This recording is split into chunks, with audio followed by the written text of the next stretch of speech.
Bonsoir, você chegou ao mais do mesmo, lembrando que sextou hoje, hein? Deixa eu te perguntar, você já se decepcionou consigo mesmo?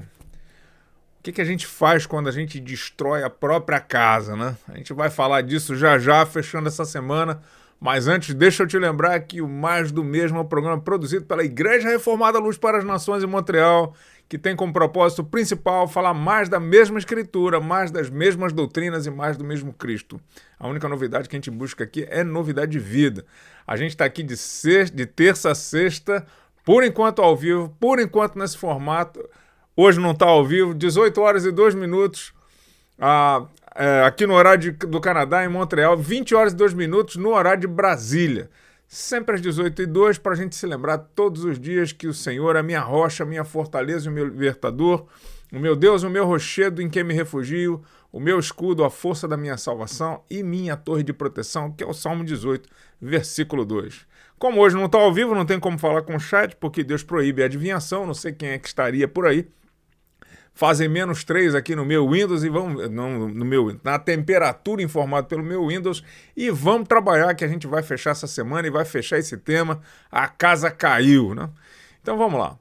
Ontem a gente considerou o problema de colocar a esperança no lugar errado, né? Usamos como exemplo o Acais, usamos o povo de Judá e o próprio apóstolo Pedro, que acabou confiando em si mesmo, na sua disposição, na sua bravura, e depois acabou negando Jesus, como consideramos ontem, né? Colocou a confiança em si e falhou. A casa caiu para ele.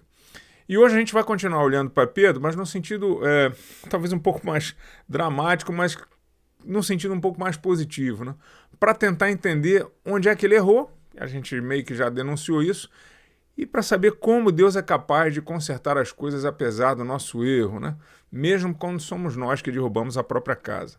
Então, como eu estava dizendo, às vezes a gente coloca a esperança no lugar errado, como o Pedro fez, enfim, somos responsabilizados pelas consequências dos nossos atos, né? Então, Pedro fez isso quando considerou que estava pronto para encarar o desafio do martírio, e a gente viu que ele fraquejou, temeu pela própria vida, fugiu e saiu com o coração ali pesado, amargurado, né? Obviamente.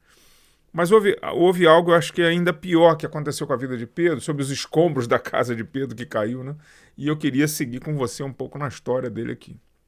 Só para a gente remontar o ponto que nós tratamos ontem, na noite da prisão de Jesus, que anteriormente declarou, né, que estava disposto a morrer pelo mestre, ele vai seguindo de longe, Jesus sendo levado à casa do sumo sacerdote, e lá em volta de uma fogueira, Pedro é confrontado pelas pessoas que reconhecem ele, né, como um dos discípulos de Cristo.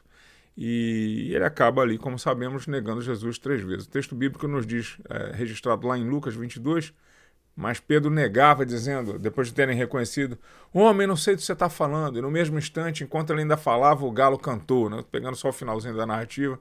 Então o Senhor, presta atenção nisso, então o Senhor virou-se, olhou diretamente para Pedro. Um pastor conhecido, um amigo meu, ele dizia que esta foi a disciplina sem uma palavra e absolutamente eficaz. Um olhar de Jesus. Imagina, no meio daquela multidão, fogueira acesa, de noite e tal, quando canta o galo, Jesus olha ali para... Enquanto ele ainda falava, o galo canta e Jesus dá aquela olhada, assim, aquela olhada de... eu não queria estar no lugar de Pedro, não. E Pedro se lembrou da palavra do Senhor, como eu havia dito, antes que o galo cante, hoje você me negará 3 vezes, saiu dali chorando amargamente. Bom, após a morte de Jesus, passando um pouquinho adiante da história, eu gosto de considerar e gosto de pensar dessa maneira que Pedro viveu ali momentos de culpa, momento do luto pela vida de Jesus, e eu quero acrescentar aqui também um momento de confusão. Na minha consideração, o drama de Pedro era terrível, porque afinal de contas não bastasse, né, ele ter colocado a esperança em si próprio, nessa linguagem que nós estamos usando aqui, e ter falhado, ele também tinha colocado as esperanças em Jesus. E segundo a perspectiva que ele tinha até aquele momento, parece que a casa tinha caído para Jesus também. Então você imagina ali o drama, a confusão, né? Ele podia até entender por que estava errado, mas ele não estava entendendo por que o plano estava dando errado. Depois da morte, o que a gente espera, né? Então, como a gente sabe, Jesus foi crucificado na sexta, e eu fico imaginando que o sábado de Pedro tenha sido muito difícil, né? Na verdade, eu imagino como o meu sábado teria sido, eu fazendo isso de uma maneira muito pessoal para poder ter mais empatia ali, né? E especulando, obviamente, um pouco dentro daquilo que a Bíblia permite. Então, além da culpa, eu posso dizer que eu estaria muito confuso, porque eu teria tido a certeza de ter colocado minha esperança no lugar certo, mas parece que as evidências estavam mostrando outra coisa. Então, o que mais que ele podia esperar depois da morte do mestre, né? Ele veio para libertar o povo e agora estava morto. Então, ele sabia que a casa de Jesus tinha caído, pelo menos até aquele momento. Mas, sempre tem um mais. Chega o dia seguinte, e naquele domingo de manhã, Maria Madalena vai até o sepulcro e, vendo que o sepulcro estava vazio, ela corre de volta até os discípulos, dizendo que o que viu lá, né? Não está mais lá, a pedra foi revolvida. E imagina a surpresa, né? Eu imagino a quantidade de emoção ali. Enquanto eu estava escrevendo, eu fiquei pensando, cara, imagina, você acabou o plano, né? The dream is over, né? Acabou o sonho, e de repente, não, peraí, como é que é? E eu não precisa nem imaginar muito, é só ver a reação que Pedro e João tiveram, né?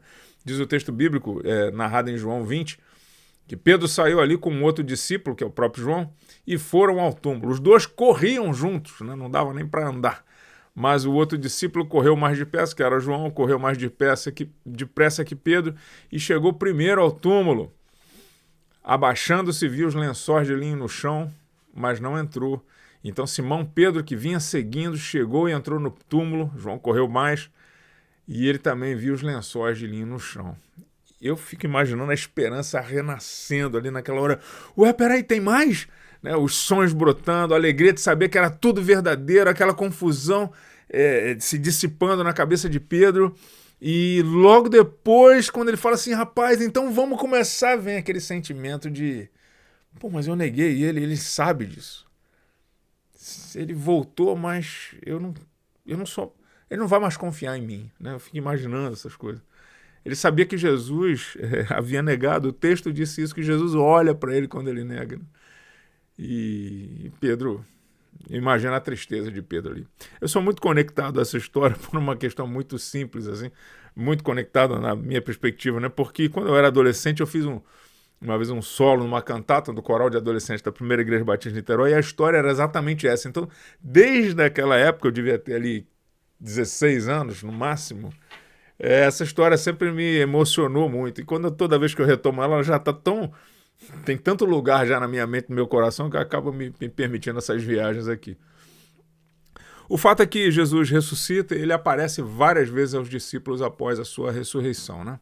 E dessa maneira vai fortalecendo a fé dos discípulos. Então aquela confusão de que Pedro tinha colocado a fé no lugar errado, ela não existe mais. Jesus tinha aparecido, Pedro vê o Senhor vivo, mas até esse momento o Evangelho não relata um momento de confronto entre Jesus e Pedro, diretamente relacionado à sua negação. O texto de 1 Coríntios 15, 5, confirmando a referência, é que ele foi visto por Cefas e depois pelos 12. Né? O apóstolo Paulo registra isso. Eu só me imagino no lugar de Pedro, né? Meio que de longe, assim, observando, com a cabeça baixa, com aquela certeza que a minha falta de coragem e fé teria me tirado para sempre daquele time lá de guerreiros, né? Com desonras, né? A toque de caixa, igual se fazia na Marinha antigamente, né? Então, o texto registra em João 21,3, Pedro dizendo assim, ó, vou pescar. E os outros disseram, nós também vamos com você. Né? Eles ficaram meio perdidos, apesar da instrução de Jesus, para onde eles deveriam se encontrar. Mas Pedro volta para pescar, e os discípulos também, eles entram no barco, mas naquela noite eles não pegaram nada. Está lá em João 21,3.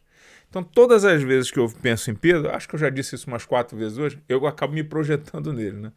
Eu não sei se já aconteceu com você, mas já aconteceu comigo de você errar feio demais, sabe? Errar assim, de uma maneira vergonhosa, né? Então, isso... Eu não sei se você já passou por isso, mas eu já, aquela mania de... Aquele erro, assim, que te deixa com tanta vergonha diante do Senhor, né? Que você fala assim, cara, eu nunca mais vou poder entrar na presença de Deus, nunca mais vou poder servir como Ele merece. Como se um dia tivéssemos tido essa condição, né? Mas o erro faz essa confusão na nossa cabeça. E talvez você não, mas Eu conheço um caso de história, incluindo a minha, que talvez tenha se sentido tendo falhado tão profundamente, tão gravemente, que você olha todos os seus projetos para o reino caindo assim e diz assim, poxa, já era, né? Para sempre. Vamos pescar de novo, vamos fazer outra coisa, porque não vai mais ter solução, né, para nossa vida. Então, a gente fica meio perdido, assim, vai fazer, tem que sobreviver, né? Eu não sei se você já se sentiu uma ofensa para Deus. Eu e muita gente já, né? Eu me lembro que, uma época da minha vida, eu falava para o Senhor, assim, eu vou ao culto, mas por favor que o Senhor não se ofenda comigo, né? Então, começamos falando de pecado e aqui, sem contar os meus, eu me relaciono com essas pessoas todas que já se sentiram dessa maneira em primeira pessoa. Mas mais tarde, graças a Deus, Pedro e alguns discípulos estão tentando pescar lá no mar, né? Como eu falei, eles voltaram a pescar, eles estão tentando pescar no mar de Tiberíades e, como o texto nos disse, eles ficam sem pescar nada, sem pegar nada. Mas, sempre tem um mais, não sei se eu já disse, ao amanhecer Jesus aparece na praia, aparece para eles ali. E eu vou terminar lendo esse texto, que é um texto belíssimo, e quem sabe um dia a gente pare para fazer uma exposição sobre ele. Diz o texto de João, eu vou ler do 4, João 4, do versículo, acho que a referência está errada aqui, eu tirei um número aqui, bom, perdi a referência do capítulo, mas é do 4 ao 19, deixa eu ver se consigo rapidamente aqui, João 21, eu deletei aqui sem querer, 21, do versículo 4 ao 19. Diz o texto, ao romper o dia, Jesus estava na praia, mas os discípulos não reconheceram que era ele. Jesus lhes perguntou, filhos, será que vocês têm alguma coisa aí para comer? E eles responderam, não. Então Jesus disse, joga a rede à direita do barco e vocês acharão. Assim fizeram, já não podiam mais puxar a rede de tão grande que era a quantidade de peixe. E o discípulo a quem Jesus amava, que é João, disse a Pedro, é o Senhor! Simão Pedro, ouvindo que era o Senhor, cingiu-se com a sua túnica, porque tinha tirado a roupa, da maneira que eles pescavam, e lançou-se ao mar. Os outros discípulos vieram no barquinho, puxando a rede com os peixes, porque ali estavam somente a uns 90 metros da margem. Ao saltarem em terra, viram ali umas brasas com peixe e também havia pão. Jesus lhes disse, trago alguns dos peixes que vocês acabaram de pescar.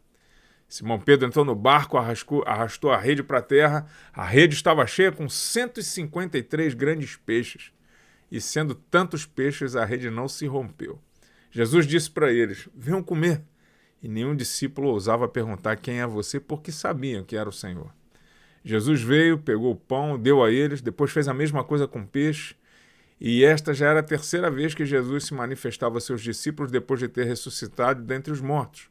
Depois de terem comido, Jesus perguntou a Simão Pedro, Simão, filho de João, você me ama mais do que estes outros me amam?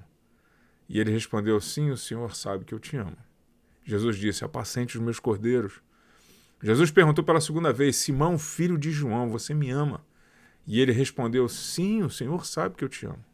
E Jesus lhe disse, pastorei as minhas ovelhas. Pela terceira vez, Jesus lhe perguntou, Simão, filho de João, você me ama?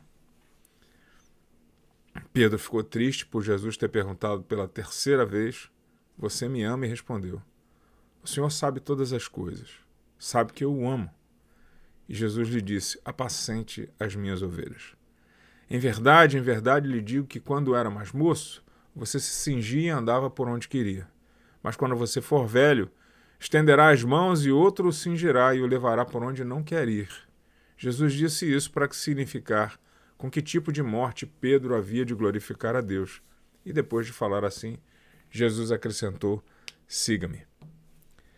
Judá falhou, mas o Senhor manteve a sua promessa e de Judá veio o Filho de Deus, né? Sansão falhou, mas o Senhor ouviu a sua oração, a seu pedido de perdão, o seu comprometimento ali renovado por uma última vez. E a casa que caiu foi a casa de Dagon, né, em cima dos filisteus. Pedro, você, eu, já falhamos. Senão, possivelmente você ainda vai falhar, caso você nunca tenha falhado. E possivelmente a gente ainda vai falhar, pelo menos mais uma vez na vida. Mas porque Deus tem firmado a nossa casa na rocha, que é o próprio Cristo, nós podemos ter uma certeza de que esta casa eterna nunca vai cair. Mesmo que sejamos infiéis, ele será fiel às suas promessas. Então, se há culpa, vergonha, peso no seu coração, se a sua casa caiu e é assim que você está se sentindo, no meio dos escombros, lembre que Jesus hoje está com um peixinho frito, pãozinho, esperando você para comer com ele e para que ele possa restaurar a sua vida. Corra na direção dele, receba o perdão e siga em frente, irmão. A casa só cai se Deus assim determinar, mas por enquanto ele tem renovado a sua misericórdia. Amém? Fique em paz, que seja um bom final de semana para você, medita nessas coisas e siga pelo caminho. E assim a gente encerra mais um tema, mais uma semana. Naquilo que eu acertei, a glória de Deus, naquilo que eu errei, é minha mesmo, né?